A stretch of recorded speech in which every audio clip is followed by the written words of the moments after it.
mo ba bakit mahirap ibenta ang insurance? Because we convinced ourselves that it is difficult to sell.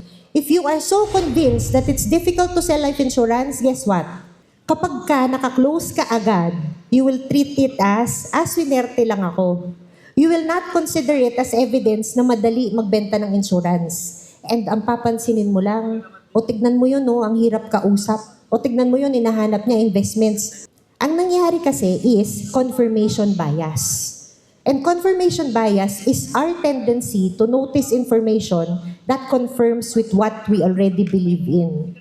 You expect resistance. After expecting resistance, you will notice resistance. And then, sasabihin mo sa sarili mo, tama ako.